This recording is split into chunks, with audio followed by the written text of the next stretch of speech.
Olá, o Gazeteiro está com o deputado estadual do PSDB, ex-secretário de Saúde do Estado do Paraná, Michele Caputo Neto. O Michele levou um susto por esses dias, acabou ficando internado, teve um bere-bere, mas, pelo visto aqui, já está no fronte, pronto para a batalha, retornando com toda a determinação e energia, e eu quero saber dele. Ficou assustado? Passou o medo? Passou o perigo? Na verdade, eu passei foi muita dor, né? Eu sabia que não era algo muito grave, mas uma dor estomacal, ela sempre provoca um mal-estar geral, né? Você não dorme direito, você tem que tomar uma série de medicações e isso impacta.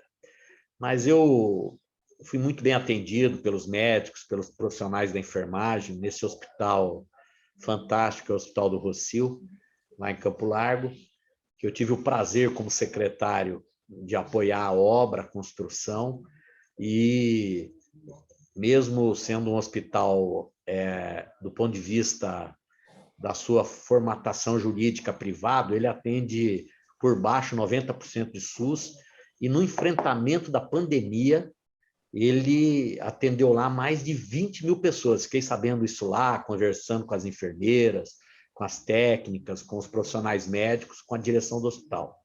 Eu fui na quarta-feira com uma dor estomacal muito grande, fui medicado, voltei para casa na quarta mesmo. Na quinta, a dor retornou, aí eu precisei fazer uma medicação endovenosa, fiz uma série de exames, e internado mesmo, eu fiquei na sexta cedo, fiquei sexta à noite lá, porque eu fiz um exame muito chato, quem já fez sabe, que é a tal da colonoscopia, que você tem que Sim. tomar aqueles líquidos todos, né? E no sábado fiz os últimos exames e acabei passando toda e qualquer dor, fui embora para casa sábado, tipo 5 horas da tarde, minha esposa foi lá me pegar, e tô de volta, já estou trabalhando, não é? Agora, com relação à saúde do Paraná, tem coisas acontecendo que a gente precisa de ações mais. Algumas já poderiam ter sido evitadas e antecipadas, e a gente precisa tomar medidas muito urgentes. Viu, Uma deputado? delas é a Deputado, questão das cirurgias eletivas. é isso que eu ia colocar para o senhor, porque eu vi, acompanhei com alguns veículos de comunicação do interior a demanda, a procura para poder, porque por muito tempo, em razão da pandemia, isso foi deixado de lado, em questões emergenciais que todo mundo entende. Mas agora a fila está muito grande. Como é que vai se resolver isso? Quando você deixou o governo, eu me lembro muito bem disso, estava praticamente zerada, se não zerada. Lógico, passou alguns anos, tivemos a pandemia, fatos novos, dificuldades, mas como é que vai fazer para resolver e tentar minimizar esse problema, deputado? Olha, eu vejo assim, de fato, no nosso período, os mutirões, em algumas especialidades importantes, como, por exemplo, na oftalmologia, com catarata, a gente praticamente zerou a fila e andou muito, fizemos no Paraná inteiro, foram centenas de milhares de cirurgias. O que acontece é que a pandemia, de fato, impactou, mas nesses 2 anos e pouco de pandemia, mas nós não tivemos todos os meses dificuldade de internação hospitalar, de UTIs, de medicamentos. Nós tivemos meses muito difíceis, meses que a gente não quer passar mais. Mas nós tivemos meses em que nós podíamos ter, em algumas especialidades, ajudado a fazer essas filas andarem. Até porque, por exemplo, uma cirurgia de cataratas, a chance de precisar de uma internação clínica, de uma internação de UTI ou de sangue, por exemplo, é praticamente nula, né? Então, você faz isso em ambientes de clínicas, né? E era uma forma importante também E de até trazer um essas estão, recurso para os hospitais. e até essas estão com filão. Até essas ficaram, e as filas cresceram. Hoje, não se sabe direito esse número. Eu até tenho um projeto aqui que já passou em todas as comissões, veio para a primeira votação no plenário, foi aprovado, e estranhamente não volta para o plenário, e eu quero que a Secretaria de Estado da Saúde autorize o governo a pôr isso para votar, que é um projeto meu com a deputada Luciana Rafaim, que ela pede transparência na fila nas cirurgias eletivas, nas consultas especializadas, nos exames especializados. Isso é um aplicativo simples, tipo Curitiba, né? Saúde Curitiba, e você sabe que lugar que você está na fila, como que essa fila está andando, quem que está andando nessa fila, quais são os critérios de qualificação da fila, porque o gestor não pode ter medo disso, de ser cobrado, porque o gestor, sabendo exatamente o tamanho do problema, eu sempre trabalhei assim, é a forma como você tem para buscar mais recursos, para priorizar recursos, para redirecionar recursos. Então, hoje, tem gente que fala que já tem mais de 300 mil cirurgias na fila, porque você tem que considerar também a fila do Estado, que o Estado gerencia, e a fila que os municípios em gestão, que a gente chama total, gerenciam, como é o caso de 70 municípios no Paraná, mais ou menos.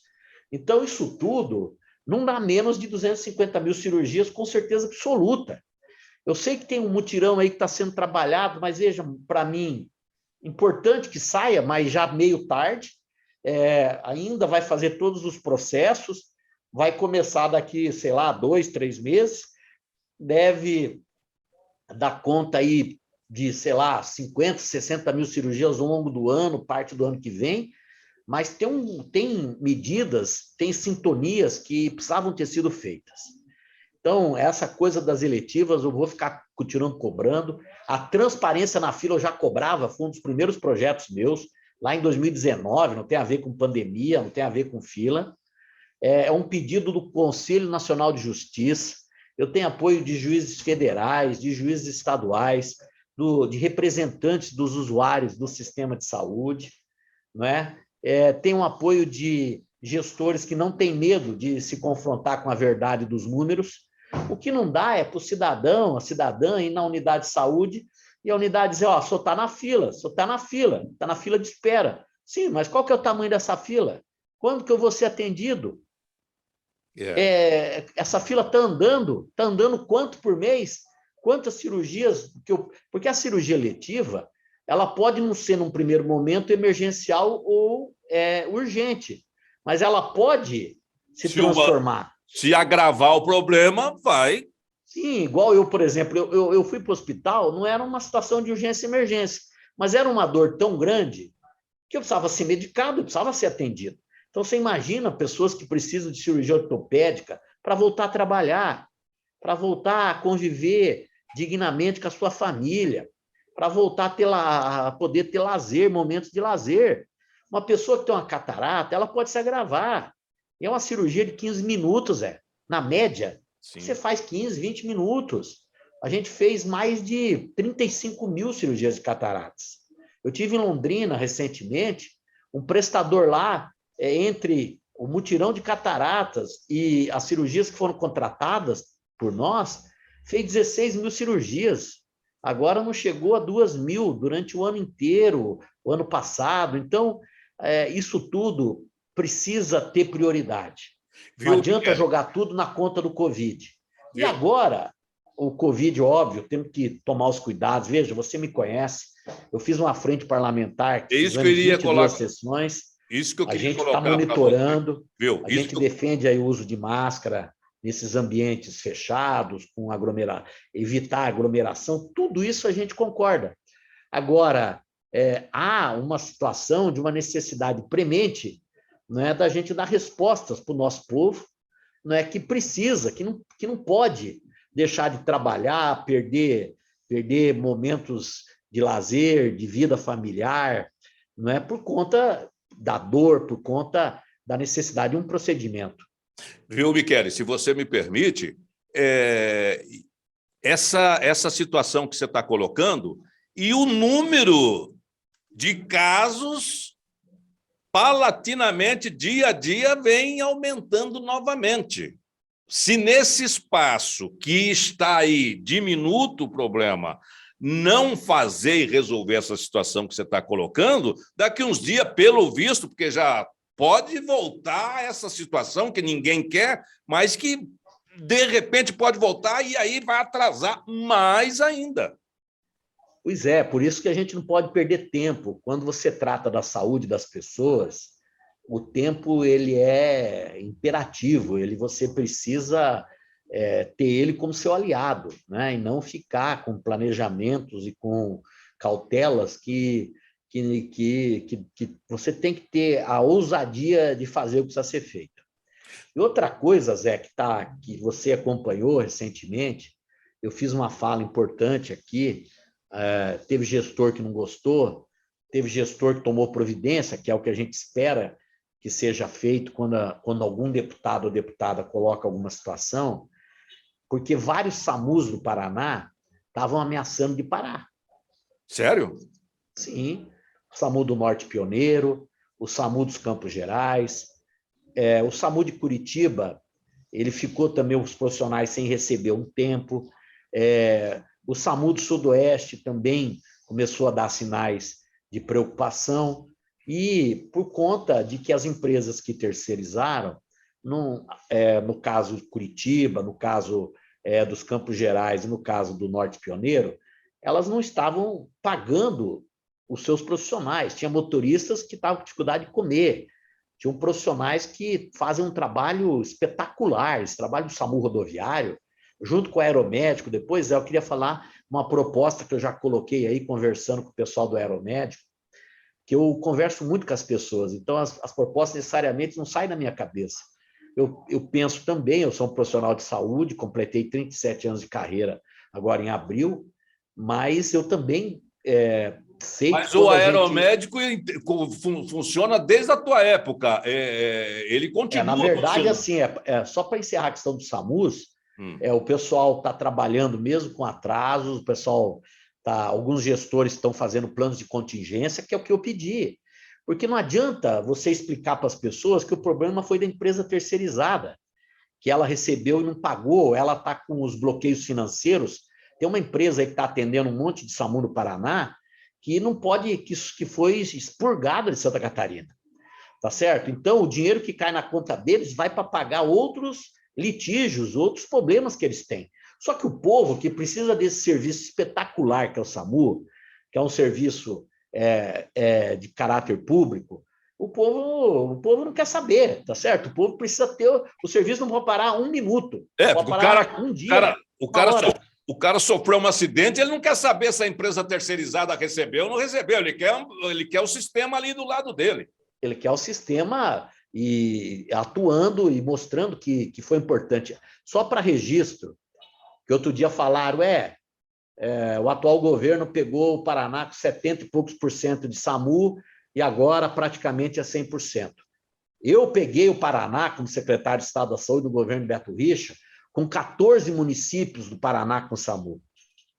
E largamos com 73% cobertos. Então, é importante trabalhar, né? Faz parte, né? Faz parte do cargo trabalhar e mostrar resultado. O aeromédico, eu tenho uma notícia aí que eu acho que o governo já poderia estar fazendo. Eu tenho colocado isso, está aí nas minhas redes.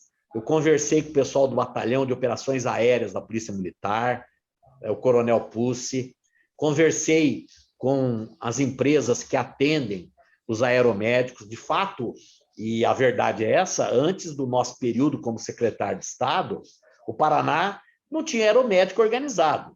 Ele tinha aqui um helicóptero da Polícia Rodoviária Federal, emprestado e compartilhado com a Saúde de Curitiba, tinha um helicóptero do GRAER, que é um serviço importante também da polícia, compartilhado, mas comandado pelo GRAER, na região de Londrina.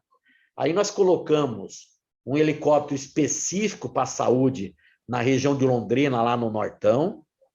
Nós colocamos um helicóptero específico para a saúde no Noroeste, lá na base de Maringá, para cobrir Paranavaí, Cianorte, Moarama, Camorão. Nós colocamos aqui em Curitiba, nós colocamos em Cascavel, que foi um serviço ali pegando o oeste, extremo oeste, o sudoeste, que já fez mais de 5 mil voos. Esse conjunto já está batendo em 20 mil deslocamentos. E não é só levar o cara mais rápido até o hospital.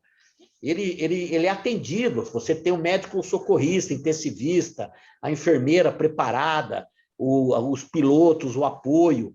Você tem um casamento com o SAMU terrestre. Você tem uma relação com os hospitais que dão retaguarda, porque também não é só ter um meio rápido de intervenção, você tem que ter para onde levar. E a gente organizou o HospiSUS, os hospitais estão com saudade, esses valores do HospiSUS estão congelados há anos, eles precisam ser atualizados. Se eu não me engano, ainda estão congelados quando eu deixei a secretaria, e já fazem mais de 4 anos. Então, os hospitais precisam desses recursos, porque os insumos aumentaram, aumentou combustível, aumentou medicamento, aumentou energia elétrica, aumentou água, aumentou os contratos coletivos com os profissionais que trabalham, sabe? E o HospiSUS é uma fonte importante. O HospiSUS, ele integrava, os hospitais se sentiam confortáveis nessa relação, recompensados, além do que eles faturam para o sistema, que é uma obrigação deles fazerem os procedimentos quando recebem. Mas o que eu estou propondo ao aeromédico é que esse serviço, que é maravilhoso, ele só funciona de dia, Zé. Eu gostaria que quem acompanha o programa seu, os internautas todos, ele é importante, mas ele só trabalha de dia. E ele é fundamental, ele pode trabalhar 24 horas. Para ele trabalhar 24 horas e fazer o dobro de salvamentos que ele faz hoje, que ele possa intervir sendo definitivo na vida das pessoas, ele precisa de 2 coisas, basicamente. Os helicópteros atuais, os contratos, é de monoturbina. Para você fazer voos noturnos e aterrissagem e subida, você precisa de helicópteros pela Agência Reguladora da Aviação, você precisa de helicópteros biturbinas. Então, ele é um pouco mais caro. Ele acresce aí uns 50% no contrato, tá? E um outro ponto importante para você poder operar à noite com esse serviço são os heliportos, ou helipontos, como alguns chamam. Não precisam todos estarem homologados para pouso e subida noturnos, mas aqueles estratégicos, nos hospitais, por exemplo. Você tem muito pouco heliporto no Paraná, muito pouco, que estão preparados e homologados para essas atividades noturnas. Isso custa em torno de 200 mil para homologar. Eu levantei isso, eu fui atrás dessas informações.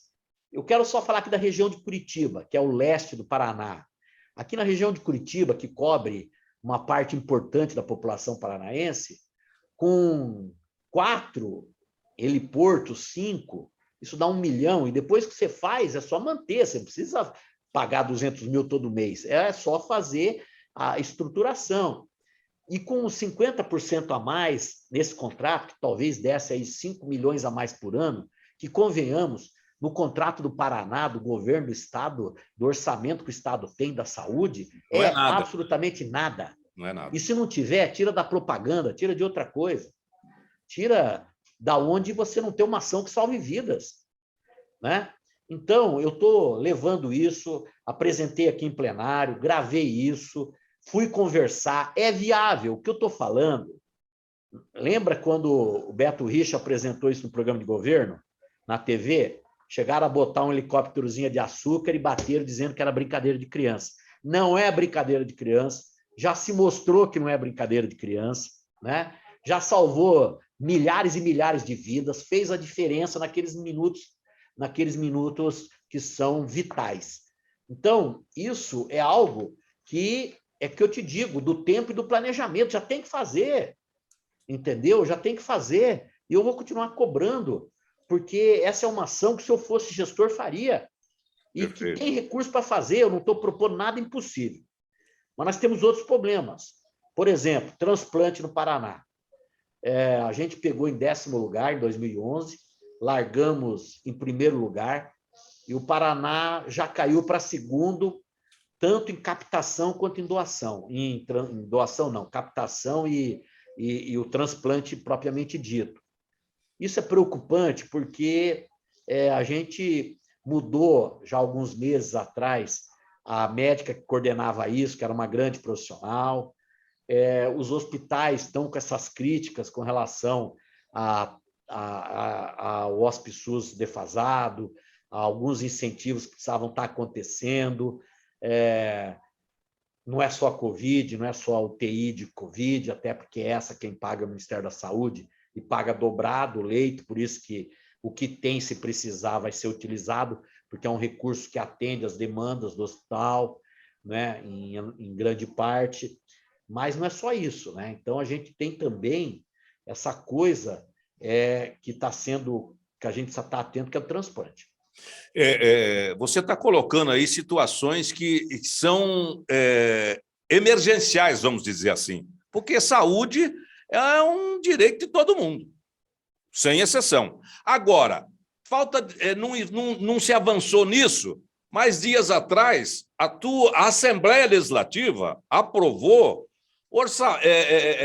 proposta aí de criação de cargos, que você vê que não foi 3 cargos, 4 cargos, foi 500 cargos. Tudo bem, não estou discutindo se precisa ou não precisa, se vai ser usado para isso ou para aquilo, mas aí o povo não consegue entender isso, né, Michele? Não consegue e não tem como entender. Nem o povo, nem Você eu, nem votou você. como isso aí? Não, eu votei contrário, porque assim, só para o pessoal entender quem não acompanhou. O Tribunal de Justiça e o Ministério Público pediram cargos. Sim. A Assembleia foi no embalo e pediu também cargos. Somados, dá mais de 500 cargos. E isso custa, por ano, para o bolso do contribuinte do Paraná, para o seu, para o meu, para o nosso, quase 100 milhões por ano. É muito. Nenhum desses cargos são de concurso público. Certo. Então, não é que foram criados cargos, que o cidadão que está desempregado, que o cidadão que quer subir aí na sua condição de vida, melhorar, que vai estudar, etc.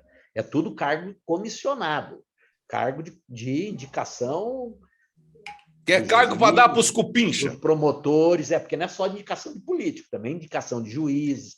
Não, é só para cupincha, é para cupinchado. De deputados. Eu e mais 14 deputados não concordamos. 35 concordou. 35 é mais que 15, e isso foi aprovado, né? É um exemplo de que, se tem dinheiro para fazer isso, e você precisa, aqui na região de Curitiba, em torno de 5 milhões ano, para aumentar o aeromédico noturno e homologar alguns heliportos para subida e descida noturno, né, é uma prova de que recurso há, tá certo? Porque toda vez que você faz uma proposta dessa, você tem que indicar orçamento, tá certo? Se tem orçamento, tem previsão financeira, né? E gastar 100 milhões com isso, com todo respeito, viu? Eu raramente voto contra os demais poderes. Eu tenho um respeito muito grande pelo Judiciário do Paraná. O Ministério Público foi uma das melhores coisas que foram feitas com a Constituição de 88. Sim. Foi um instrumento do Ministério Público.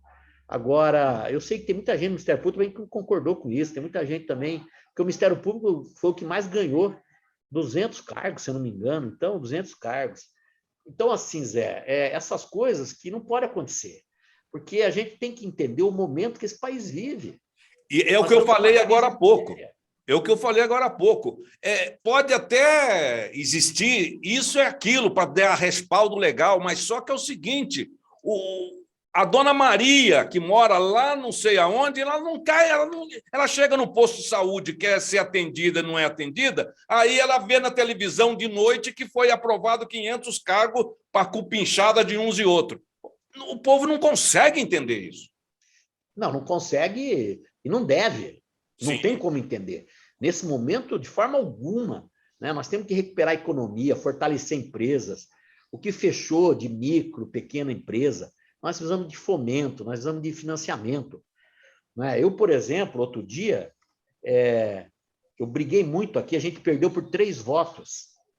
Eu quase derrubei um veto do governo, que foi produzido pela Secretaria da Fazenda do Estado, que criou que demandou uma substituição tributária, um ICMS-ST, que a gente chama, que vai penalizar, está penalizando quase 2.000 pequenas farmácias no Paraná. Não são as farmácias de rede, porque essas têm distribuidoras próprias, são as pequenas, aquela dos colegas meus farmacêuticos, ou do proprietário de farmácia, que trabalha 14, 15 horas, que não tem domingo, que não tem feriado, que não tem sábado, que não tem horário noturno, que muitas vezes trabalha com seus familiares, tem uma pessoa lá para ajudar na limpeza.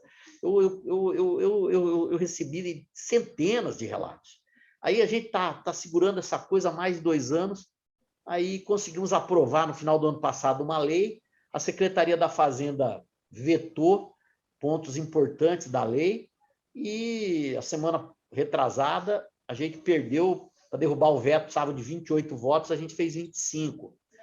E hoje, nesse momento de crise, essas pequenas farmácias, além da crise, além de vencer todo o passivo que ficou para trás, o contencioso que a gente chama, né, agora tem que pagar parcelas de algo que as distribuidoras deveriam ter resolvido com base em parâmetros que não foram praticados. Eu não vou entrar aqui em detalhes, que é muito técnica essa conversa, mas para você saber, Zé, é mais uma prova de insensibilidade.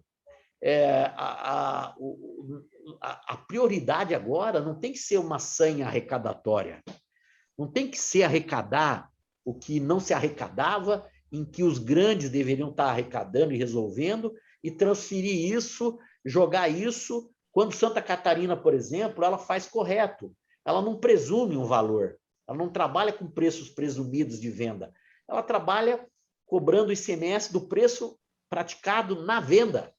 Perfeito. E aqui no Paraná o pessoal disse que não dá para fazer, a Secretaria da Fazenda, eu fiz 3 ou 4 audiências públicas seguidas com todos os atores.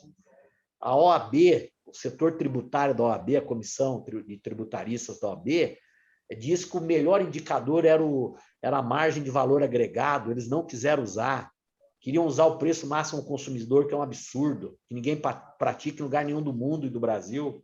Aí chegaram num intermediário, que se não é tão ruim quanto o preço máximo, está longe de ser bom como seria se aplicasse o MVA. Então, a gente está aqui muito atento, e eu vou cada vez mais me comprometer, porque, assim, se isso me custar a reeleição, Zé, eu acho que as pessoas, ser reeleito ou não, faz parte de N fatores. Sim, sim. Né? Eu fiz 22 sessões da Frente Parlamentar do Covid, foi eu que propus a frente, né? Tive atrás de vacinas, no Butantan, na Pfizer, fui atrás de exames, fui no Tequipar, para ver se tinha condição de produzir vacina ou não. Fizemos um monte de coisa, irmão. Então, agora a nossa consciência precisa estar tranquila e a minha está.